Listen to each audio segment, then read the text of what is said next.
This young man was startled when he heard a familiar voice. Is this child the son of Yu Dong? What about Yu Dong? How is she doing? Dear master, when we found her, Yu Dong had. Lian is the voice of the head of the Lai Sung Mu family along with the Lai family's butler, but Lai Tissen should have already passed away. After Lian clearly saw what was in front of him, he confirmed that this person was indeed his father, but he looked very young, and it was not just him. There was also the housekeeper Choi. Instinctively, Lian reached out towards the other person. Then he was shocked to find that his hand was tiny, like a child's. This is absurd, but it really is true that Lian has been reborn as a child. Lian's first reaction was panic. He did not know what was happening, even though he clearly thought he had died. At first, Lian thought this was a reflection or the afterlife. Then he heard Lai Tessin instructing House Choi. It is great that the child's name is Jian. Like other children, arrange for a wet nurse to take care of, and also send a part of the spirit sword group to act as guards. Also, this child participate in the official recruitment, along with the 8th young lady. Housekeeper Koi seemed very surprised because Lian was just a child and not at all prepared, and the age gap between you and Miss Bad is quite significant. However, after coming to an agreement on this matter, Tessin and the housekeeper Choi left. Lon lay in the wooden crib, and indeed, it was still his father, who still had the same intimidating presence after a long time apart. But more importantly, what is actually happening here? If this is truly a reflection before death, then this feeling is way too real. Moreover, the conversation just now between Lai Tessin and House Choi really did happen. Though it feels a bit hard to believe, seems like you really have gone back in time. It is really hard to accept this absurdity. But just like that, several months have passed since the first time you returned to the past, and the special day of the Lai Sung Mu family has arrived, which is the weapon selection ceremony. During this ceremony, the children of the family will showcase their talent through the choice of weapons. Lon's father, who was chosen by dozens of swords when he was young, became the greatest swordsman of his time. Your older brother, who was chosen by both the sword, magic book, and staff, gained fame for his extraordinary talent, both swordsmanship and magic. And this time, participant in the weapon selection ceremony is Lian. Just like in the previous life, you have to wear a very uncomfortable ceremonial outfit and sit on a velvet chair waiting. Lian's nanny, Mho, praising how adorable you look in that old-fashioned outfit. She also encourages Lian not to worry, that everything will definitely turn out well. The young master's path in life will surely always be wide open. I am sure of it. Gaho smiles brightly. Lian feels happy with her too. This nanny is just like a real mother, because he has been without a mother since he was little. However, due to the pressure from the other siblings, Gaho was eventually expelled from the family along with. She is the only one who stood by Lian, having cried out of worry for him even at the last moment. Looking at Gaho's gentle face, Lian is more determined than ever not to let those painful things happen again. So he stretches out his tiny hand, grabs Go, and presses their faces together. Gaho, in this life, I will definitely protect Lon. At this moment, a servant also comes to announce everything has been prepared. On the other hand, Butler Choi has also come to report to Tin that all preparations for the official selection have been completed. He nods and leads the group outside. The official selection ceremony truly attracted a large crowd. Compared to the young lady, the illegitimate child who was just brought home, like Lian, draws their attention even more. You might recognize a few familiar faces, like Miss Hoan, Lin's official wife, the housekeeper of the Lai family, Lai, who is also Lin's younger brother, and the eldest son Lyman, along with the third son Long. Li Hung stared at you, then exclaimed, "You are really still too young." You nodded in agreement, saying you had never seen anyone participate in the selection ceremony at this age. Meanwhile, Li Ganxian was visibly uncomfortable. It is understandable. Having an unexpected illegitimate child suddenly appear from nowhere would make anyone feel uneasy, unless they were very generous. Clear declaration from the head of the Lai family, Tifengsin. The official selection ceremony began. Young Lady Lai Ho was the first to start. Tiangsin lifted the girl and placed her on a stone chair in the center of the ceremony, then used a dagger to make a decisive cut on the of Lai Ho's finger. She immediately cried out, blood dripping from her fingertips, soaking into the stone and instantly creating an invisible connection. The weapon that connected to the other end of that thread was the supreme holy sword, the Na sword. The Na sword had not responded to any of the Lai Sung Mu children for a long time, and yet now it chose Lai Ho. Tixin reaches out, and the sword immediately flies this way. He raised the sword high and declared in front of everyone that from now on, this weapon belongs to Lai Ho. Everyone quickly gathered around Bak Hoan to congratulate her for having another extraordinary talent born into the family. Hoan politely said thank, but her gaze was still fixed on Lai Xian. Your ceremony begins right after Lai Ho. This moment, many people up there were whispering about your identity, saying that a child of unclear origin has no right to participate in the selection ceremony. But Tixin still held you close, and then placed you down on that chair. Unlike his older sister, Lin did not cry out when his father drew blood. This pleased him greatly. Tixin patted your head right in front of everyone and praised you well. But Lian had lived a life already. He did not feel happy or satisfied by his father's praise. On the contrary, Long was very tense because this moment had finally arrived. In his previous life, the sword that chose him was the heavenly sword, and he did not know if it had been reborn. In this life, he and it had a connection again. Lion's blood dripped onto the stone chair, just like Lai Ho, quickly forming an invisible bond. In the high audience, Ti-hyung quietly observed the person next to him and saw Ho Jun's face was ashen. You would have to be blind not to notice she was not happy at all. It makes sense. After all, Lin is the hidden lifeblood of Tin. She is the official wife. It is surprising to see her happy. Ti-hyung sighed quiet, feeling that Lion had a truly cruel fate, bearing the title of the second son, wanting to survive in the Lai Sung Mu family, which surely was not easy at all. This small sentiment of Ti-hyung was noticed by an elder in the family. The old man with gray hair took a few steps forward, stroking his beard as he said, "It seems the steward is quite concerned about this second son." Ti-hyung did not respond, just silently gritted his teeth. He felt that perhaps it was because of the old conservative men stuck in pure bloodline ideology. Everything had become so complicated. But after all, the other party was the head elder of Lai Qian-dung, a highly respected figure in the family. So Ti-hyung hesitated to be disrespectful and spoke up in reply. "Pay my respects to the head elder." Ti-hyung's gaze was icy. He knew that Qian-dung was someone who never revealed his true thoughts, so no matter what, he could not let his guard down while talking. Like most, Qian-dung Dung showed a disdainful attitude when he saw a second son whose origins were unclear and how he could participate in the iron selection technique. But what he said afterward was truly outrageous. The iron selection technique had no real significance for a second son. This had already been clearly proven through the steward's experience. Had not it? Ti-hung clenched his fist tight. He really wants to fight that old man. But of course, he can't do that. So Lei Qiandong remains extremely arrogant. I apologize if I spoke disrespect. It is just that the overseer of the wine, someone from outside, was not given any weapons to choose from in the previous select, which was quite famous. Indeed, the older the ginger, the spicier it gets. The words that Lei Qiandong said are enough to drive Ti-hung crazy. In his eye, the third son is just the third son, not worth a dime. So it is best to know one's place. And Ti-hung finally could not hold back anymore. He shouted, "That is enough. I won't tolerate such outrageous insults any longer." Lian gasped in shock, not because of Ti-hung's defiance, but because of the blinding light radiating from beneath the stage. Ti-hung immediately stood up. The blue light became increasingly dazzling, and the two people from the Lai family had completely different feeling. No way. How could this happen? Londong clung tightly to the railing, almost unable to stand. Even though I am witnessing it firsthand, I still feel like I am dreaming. Lai Ti-hung seemed excited, as if he was silently hoping the child with the same background as him would have a bright future. The beam of light connecting from Leon was so dazzling could barely see, and the host standing at the center of the stage. The results are nothing like what happened in the previous life, when all the weapons present in the ritual chose Lion. What is even scarier is that even the weapons with owners react him, as if they wanted to betray their masters to make Lion their new home. My sword is no exception. The sword in his hands glowed, but instead of being annoyed, Myung seemed excited and turned to ask his younger brother, Gong, "Do you believe what we are seeing? Seems our ninth brother possesses talents far beyond what we thought." "That is right," Lung replied, his gaze sharp as a knife, wishing he could deal with Lian right now. Everyone witnessing this was buzzing with chatter. Most of them thought this result was absurd and could never happen to a child born out of wedlock. Lai Tin took a deep breath and signaled for everyone to be silent, and just like that, the entire surrounding audience fell completely silent. He said that according to the family rule, all the weapons that chose Leon must belong to him. However, handling this matter simply might not be easy at all, so too would like to hear everyone's opinion, and Ti-hung was the first to give his opinion. He felt that regardless of the family rule, giving all the weapons here to Leon would still go against the meaning of the selection ceremony, because this ceremony is a tradition that must be continued for future generations. So the fairest thing is to let the ninth son of the Lai family choose an item himself from all the selected weapons. Lai Fengxin felt that his younger brother's suggestion was not bad, so he immediately accepted this idea. He snapped his finger, and all the weapons flew up, then neatly arranged themselves into a circle. Then Leon also floated up and was placed right in the middle of that circle. "Come on, choose what you desire," Tifin said firmly, although he was not sure if a child like Leon could understand his words. Of course he understands, and Leon also knows that this choice is very important. Even though he does not know why things are different from his previous life, this is still a good opportunity, so he has to make the most of it. Lin clenched his fists and began to crawl. Leon has overlooked many precious things. For example, the sword containing the bloodline of the true dragon Bra to eliminate powerful demonic creatures. 2 holy spears made by combining a part of a saint's body or a magical staff crafted from the branches of the world tree where the spirit elves rest. The spirit demon sword was forged when the sun, moon, and stars align. These great weapons are all waiting for Leon to choose, but you should not hesitate at all and go straight to where the ancestral sword of the Lai Sung Mu clan has been found in the uncharted land. For generations, no one has been able to unlock hidden power, causing it to lie quietly in the dark, covered in the dust of time. That is the sword named Black Shadow, and Lana's touched this sword. Lai Tessin looked at you and based on known ability, this sword does not qualify to be classified as divine. However, because it is connected to the ancestor of the clan, it is still preserved along with weapons that have been classified as divine. So far, no immortal has ever been chosen by Kai Kadena, but Lan is different. Tessin is not sure if this is just a meaningless choice of a newborn or a great destiny that fate has arranged. Then he picked up his youngest son and declared to everyone that Leon had chosen the Black Shadow, closing today a ceremony. In the high seat, John's face was as cold as ice. She kept murmuring, "Leon is just another nuisance that has entered the clan. If he has become an obstacle, then I have no choice but to eliminate." 9 years have swiftly passed. Today is just like any other day. Leon said goodbye to his nurse to go train, but the flower guard insisted on seeing him off for a while. She also wondered why the other training areas were mostly empty, but Leon was determined to choose the old area number 1. Before Leon could explain, the two of them heard someone yelling loudly from training area number 7. "It is not like that. Holding the sword too tightly will hurt your hand. Come on, swing it down one more time." It turned out to be Lai Ho practicing with her master. Although this girl is 1 rank above Lai Zion, he has never called Lai Ho older sister, instead always referring to her as Miss 8. Even though this is not very proper for him, calling a girl just 5 months older than him sister feels too awkward. Lai Ho seemed to be having trouble swinging her sword to the point where she got frustrated with her master. Threw the sword she was holding down to the ground. The 9-year-old face of Lai Ho clearly showed her anger, and then she shouted, "Master, why do you keep nagging me? You can hold a sword any way you want, as long as you grip it firmly. Miss, all of this is for you. First, calm down and try again. This time, you will definitely do better." The other person also softened a bit and the sword from the ground to hand it to Lai Ho. This person is Bi Hyan, the leader of the Black Dan Association. After knowing his identity, Loon could not help but be surprised. A 9-year-old child with a master of such caliber is really something else. And while lost in thought, you unconsciously spoke your mind out loud. When Gaho heard these words, her heart ached deep. She thought her young master was feeling lonely for not having a mentor, so she comforted him. "Young master, soon a great mentor will appear and recognize your true talent." After that, Jaho began to feel sad again, blaming herself for being inadequate and unable to serve the young master properly. While the same-aged Lai Ho had been fed medicinal food since childhood, Lon had lacked everything. Seeing the expression on the young wet nurse's face, Lion truly could not stand it, and he coldly said, not again. The wet nurse is someone I should be very grateful to, you know, and I do not need people like that. They definitely only come because of the Ly Sung Mu family status. Moreover, I have already had good mentors. Looking at Lan's confident demeanor, which was much more mature than his age, Gaho finally felt comforted. After seeing him off to the gate of the first training area dedicated to the direct descendant, the Ly Sung Mu family, she left. Lan pushed the door open and stepped inside alone. This place symbolizes the long history of this prestigious family, but right now, it is almost more of a symbolic place than a true martial arts arena. However, the reason Lan came here was simple. It was the storage of ancient weapons older than any arsenal in the martial arts arena. Lan found an old rusted sword in the corner. The blade had many cracks, but for you, this is a treasure, because 9 years ago, when you returned to your second life, some extraordinary changes happened to you. Among them, the most amazing change is that you have the ability to read the memories contained in various weapons. The moment he held that old sword in his hand, Lian felt as if he had turned back time to several hundred years ago when he was standing in a classroom, and because of that, you have received teachings countless masters from the Salsar generations. That is the memory etched deep in this weapon. The more ancient and exquisite the weapon is, or the more it has been used and loved by its owner, clearer the memory stands as a solid pillar that never wavers. Thanks to the memories from the past being vividly recalled, Lian has been studying hard, and today he has finished practicing the 7 Stars sword. From the age of 57 when he arrived here until now, he has read almost all the memories of the weapons in the family's vault. For someone with a terrible past like Lian, this is quite an achievement to be proud of. Amazing. It has been a long time since I have seen such a perfect 7 Stars sword. Suddenly, a familiar voice came from behind Lian. I thought it was someone else. Turns out it is Tihayo. As mentioned, the one who possesses this appearance is none other than the steward of the Ly Sung Mu family. At the same time, he is a level 4 fighter. Although he is the second son by birth, his strength has earned him recognition, and he has risen to his current position. And from this life to the last, Tia Hung is also the only one in the family who truly cares for Lan, probably because they share the same status as second son. Greeting, uncle. Lan obediently bowed his head to greet. Tia Hung chuckled and ruffled the boy's hair. You can just call me Young. Practice every day without fail. That is really commendable. Every time I come back from work, I see your figure. Right. Tia Hung seemed very proud of his nephew, and more than anyone, he understands how difficult it must be to be discriminated against by the other brother. Nonetheless, Tia Hung still hopes that Lan can stand strong through it all. Uncle, no matter what, I carry the bloodline of the Ly Sung Mu family. Lan replied firmly. The sword is proof. That is the meaning behind our family name, and that is what I have been taught. So I will prove myself by my own strength. Lun's response left Ti Hyung stunned for a few seconds. He felt a deep regret that such a perfect child was born as a second son. Ti Hung let out a long sigh. Thinking back, it won't be long before you reach the age for the naming ceremony. Right. Even though it is a bit late, I want to be your master before the naming ceremony. What do you think? Are you happy? Lai Ti Hung suddenly proposed. His smile was bright. Clearly seemed very happy. However, Lan had to pour cold water on this uncle's suggestion because he declined it. Ti Hung was shocked. He even thought that Lan was unhappy to have a master like him. But Lan hurriedly waved his hand and explained. Before the naming ceremony, one is not allowed to serve a master. That is the family rule. I do not want to put my uncle in an awkward position. This answer surprised Ti Hung even more, because Lan's other siblings blatantly broke that rule. The most recent was Lai Ho, who had a master at the same age as him. Moreover, besides being taught by renowned masters, they also received all sorts of elixirs. However, Lian said that even if it is a rule that no one follows anymore, it does not mean he should not uphold. And as mentioned earlier, Lian wanted to prove his strength by his own power. These words coming from a 9-year-old made Ti Hung truly find it hard to believe. When looking into your eye, he felt like he was looking into his older brother Lai Ti Hazen Sinan's eye. It seems like you are not going to give up on this stubborn. To Ti Hung then started to ruffle his grandson's hair. You are just like your father, truly a stubborn one to the end. However, even though Lian Chi offered to be his mentor, Ti Tan Hyung still wanted to help this grandson, because if he did not do something, he felt unsettled. So Ti Hyung asked again, is there anything else you need? Can help you? Lan's eyes instantly lit up like car headlights. This was exactly the phrase he had been waiting for a long time. So Lan scratched his head, starting to show off his acting skills like a movie star, expressing both awe and a strong desire to have it. Actually, there is something I really want. That is, I want to tour the basement of the treasury. It was not hard to see the astonishment in Ti Hyung's eyes after hearing this request, but in the end, he agreed. So after that, two of them got into the car and headed to the treasury of the Ly Sung Mev clan. There were two high-ranking martial artists guarding, and their car was stopped. With his position as the steward of the clan, Lai Titha could easily pass through the gate by claiming it was a routine check. Lion sat in the back seat, introduced by him as the youngest son of the clan coming here for a tour, so those guards had no reason to stop them anymore. After the car passed through the main gate, Lian immediately showed a reaction appropriate for his current age. Anyway, it is not really right for a child visiting the treasury for the first time to be so calm. He did not want to raise any suspicions from his uncle at all. Through the rearview mirror, Ti Hung saw the excited expression on his nephew's face and felt very happy. You like it that much? He asked. Lian almost shouted. This is the vault where the most precious treasures of the family are kept. He did not tell Ti Hung about his real purpose, which was to find a weapon he could not obtain in his past life. The family's vault contains legendary weapons, ancient artifacts that even no one is sure if they actually exist or not. Those who seek such fantastical things often receive the same answer. That is, everything can be found in the vault of the Ly Sung Mu family. Ti Hung led Li Xian inside the vault and started to press the elevator button. He said that the basement of the vault is where the weapons have been sealed for various reasons. Among them are monster-level weapons that have devoured their owner. If you carelessly touch those weapons, both your body and mind will be consumed. Ti Hyung revealed a sly smile. He wants to scare the kid, but who would have thought the kid in front of has actually lived 2 lives already. However, Lian still cooperated very well to put on a scared face, please his uncle. After that, it was he who reassured you. Don't worry, you can't go into dangerous places like that. I have some matters to take care of upstairs, so take your time exploring. exploring. Leon nodded happily and then jumped into the elevator. After the elevator doors closed, he let out a sigh of relief as the burden was lifted. The most challenging thing in his life seemed to be pretending to be an innocent child. Leon pressed the elevator button down to the base, also known as the Grave of Weapons, place that sealed countless weapons and artifacts. The reason Leon went all the way here, he was solely to search for a special weapon called Infinite. Originally, Infinite took the form of a sword, but after pouring magic into it, could freely change length, shape, weight, and even properties. In his previous life, Ligon Sion was the one who accidentally found it in a pot. Thanks to the unlimited transformation ability and overwhelming flexibility of this sword, he earned the title of Ever-Changing, which allowed him to kick his older brother out of the top hair position and become the family head. And then he found Li Yong, who had always been hiding in the shadows, and eliminated without hesitation. All you know right now is just that, and to prevent that scenario from happening, you must find Infinite first, even though it will take a lot of time. Loon has no choice but to check each item one by one. The magic appeared in his hands along with a determination that in this life, he must obtain that sword and not Gunya. Leon patiently tested the magic on each weapon. However, after an hour had passed, he had checked all the sword that seemed suitable with no results at all. Nevertheless, Leon was still undaunted. He was sure that the weapon must be here, and decided to try checking the display case over there. However, while moving, Leon accidentally dropped a rusty weapon. It was more detailed than any other weapon in this vault. Leon reached out to pick it up, but before he could do that, the magic surged out from his palm. Even though Leon had not actively done this, the magic flowed into that rusty sword. This strange phenomenon suddenly clouded Leon's vision. When he could observe again, he found himself transported to another space, a mountain of corpses and a sea of blood, not the clean and tidy vault of his family. Leon felt a bit panicked, but he guessed that this was the memory hidden within that rusty sword. However, this feeling was completely different from the memory he had previously read from other weapons. It was as if Leon was truly present in this place. The feeling was so clear it was shocking, and then suddenly, you feel a chill down your spine. Lon panicked and turned around. There was a terrifying pressure that even nature had fear. You see a pair of huge eyes staring down at you from above. It was the apocalypse monster that had risen from Blue H in ancient times, devouring countless civilizations. Lon's legs turned to jelly, and his whole body continued to tremble. This was the first time since his reincarnation that he felt this kind of fear. Lon knew there was no way he could win against that ancient monster, and if he wanted to live, he had to run. But somehow, an entity that seemed invisible had silently appeared behind Lon. Although the image was somewhat hazy, it was enough for him to recognize that the entity was a man holding a lightning sword, and then this man suddenly charged forward, bravely confronting the cruel monster. Just a single strike from this man pierced through the enemy. Lon was so scared he crouched down to the ground. The power just now was truly terrifying. With just one blow, it had defeated the opponent. After this was over, the man, drenched in blood, turned and shot Lon a cold look. Then asked, "Who are you?" Lon was even more shocked. You thought this was just a memory of the old rich sword, just a bit more real than other memories. Who would have guessed this person could see you? Moreover, this person's gaze clearly filled with hostility. Sure enough, right after that, he stepped closer and raised the sword in his hand. "Although I do not know why you are here, out of compassion, I will send you off without leaving pain behind." Lon's eyes widened, but he had no way to stop the sword that was coming down on him. Painful memories from the past life seemed to replay in this moment. He gasped in horror, and then in an instant, the space changed again. Lon had returned to the family SC vault. The sword of time he held fell, making a sound that pulled Leon back to reality. Even so, he still could not stop trembling. It can't be said that what just happened was just a memory. If it really was a memory, then why did the person in that memory attack? The feeling of being pressured by the opponent in this clan was still clearly lingering, as if it were real. Then Lon glanced at the sword again, and was astonished to find that the layer of dust on the sword was slowly disappearing. A suspicion arose in Lon's heart. Could this be the Infinite? He tried to pick it up and observe it a bit more. That is right. This is exactly what he was looking for. So Lon immediately tip of his finger, letting his blood drip onto that sword. In this life, you must definitely become the master of Vin and Bine. As soon as the fresh blood touched the blade, a blinding light appeared in this secret chamber. Lon tried to channel some of his magic into it, and swung the sword, and indeed, that sword instantly transformed into a great sword. Time quietly passed, and a week had gone by since that fateful moment. Today, I continued practicing as usual, but my expression showed clear dissatisfaction. Did I fail again? It has been a week since I got the Infinite sword I obtained from that underground armory. Right now, I am keeping it in the form of a ring to avoid detection. I sat down, gently wiped the sweat from my forehead, and recalled the events of that day in the basement. But what exactly happened that day? That is right, that man. His sword swing seemed to remind me that I still was not worthy. The bloody scene replayed in my mind, where that man unleashed a single devastating sword move against the monster. Not to mention the power. Even just the movement of that man exuded elegance. But no matter how hard I tried to mimic, I still could not replicate it. Yet, I did not feel rushed at all. In my past life, I was just someone looked down upon. My family's basic martial arts skills had not even been taught to me. It is just one technique. But this is the first time I have encountered a high-level martial art. I can do this. I remember very clearly how that person moved, clearer than anyone else in my memory. Thinking of that, his gaze suddenly froze. His face as if awakening. Wait, that man. I am not an adult like him. I am just a 9-year-old child. If I try to completely mimic the movements of an adult,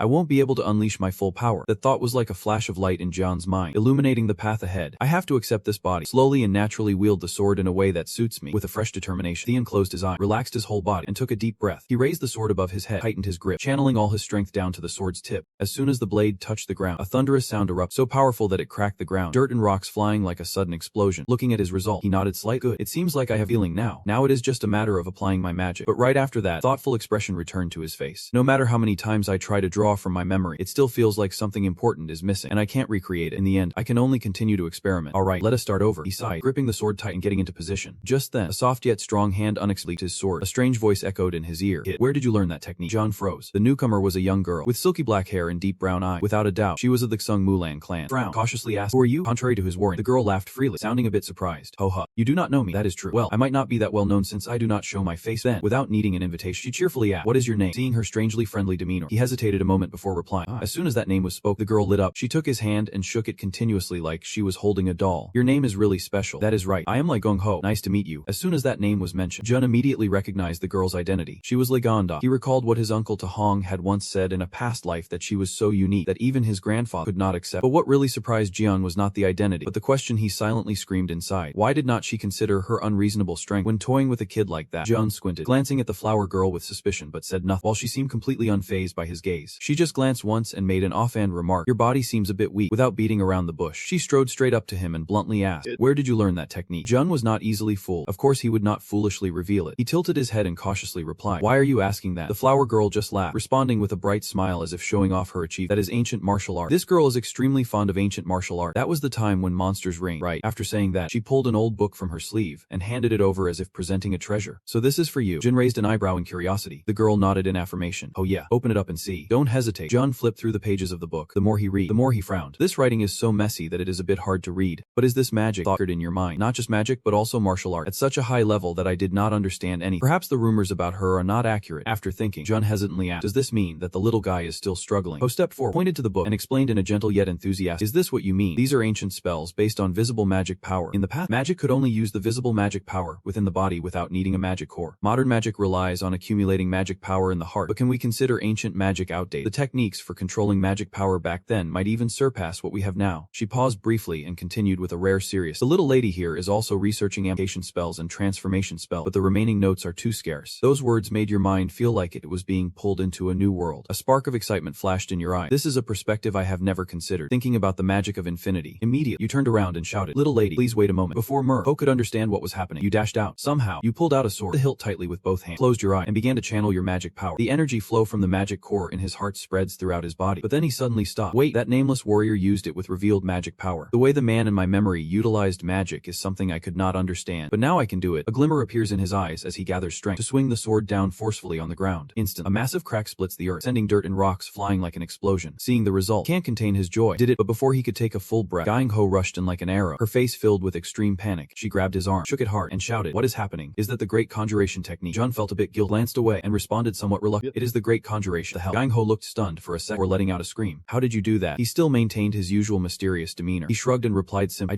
of course. Gang Ho was not satisfied with that kind of answer. She gritted her teeth. What I mean is, how did you manage to do that? But she was not the type to be easily pressured. He replied seriously, why should I tell you? This moment, Gang Ho could not keep her composure anymore, her voice almost pleading with the sincerity of a lost child. It is only because of the note you gave me that I knew how to do it. She lived her whole life just for this. She has been searching for it for over 10 years. Even when she was kicked out of her house, please, she tightly clenched her trembling hand. A moment of silence between the two. John looked at his desperate aunt in front of him and sighed softly. All right then, but you have to promise me three things. First thing is you can't tell anyone about me without my permission. Both your older brother and your father should not know either. Why is Ho blinked and asked, but immediately answered without a second thought, because I do not like others talking about me without permission. Hearing this, Ho's gaze suddenly softened. It is unclear what she just thought of, but her face became unexpectedly melancholic. I understand. I am the same way. Looking at her suddenly go silent, feeling a bit surprised. Why does she look so unhappy? But instead of ask, he continued to state the next condition. The second thing is you can't lie to me, because we need to trust each other. I will also be honest with you as much as I can. Ho paused for a moment and nodded more seriously. Alright, so what is the last thing? About the last thing. A year later, early in the morning, fog still lingered on the stones in the training yard. In the quiet space, only the decisive sound of sword swings echoed, still diligently practicing as usual. Young master. A hurried call cut through the air. June turned around and saw Kawa rushing towards him, clutching a letter tightly in both, looking panicked. Wet nurse. What is going on that you had to run all the way here? Although he was out of breath, Kawa still tried to present the letter, as if this object was more important than his own life. Here, this. Jun glanced down at the familiar handwriting, and with just one look, he knew what was happening. Corners of his mouth slightly lifted. He silently thought, finally, it has come. The letter contained a brief, concise message, not a word wasted, ordering the summoning of the 9th young master. The scheduled date, the 10th of the month at 10:00. Content. Participants in the naming ceremony must gather at the central arena before 10:00 on the month. Note that anyone bringing items outside the specified list will be severely punished. Representative of the Ming family. Wrong. Just reading the name Ming Zhong. My gaze, you mumble. The representative is the head of the Ming Zhong family. Is not Dad home? I have not heard anything about him presenting himself. Before I could think more, the naming ceremony. Wang Ho next to me suddenly shouted, as if someone just threw a bucket of fire at Jun. Turned to see the youngest sister wide-eyed, her face red as if it were about to smoke. Why is she suddenly so agitated? Wang Ho was pulling her hair, mumbling as if trying to hold back a storm inside her. Everything has just started to get get rolling. Now is the most important time. If you participate in the naming ceremony, you will be stuck there. Do not participate. She looked just like a child who had their favorite toy snatched away, only able to sigh. It has been a year since the deal with the youngest sister. Since then, she and I have been researching the magic combining raw mana and revealed mana together. A completely new magic system is her lifelong dream. Raw mana helps store and transform property. Revealed mana allows control and operation. Thanks to that, my ability to use magic now surpasses any child my age. Gyung-ho was still mumbling regretfully. Really, you can't join in? Studying magic is still more interesting. I do not want to drag this out. Jung concluded with a decisive statement. You know it is not possible. Isn't that right? Don't worry, even if the time is a bit shorter, I will still practice magic and recover ancient magic. That statement made Jun-ho's eyes widen. Ho ha.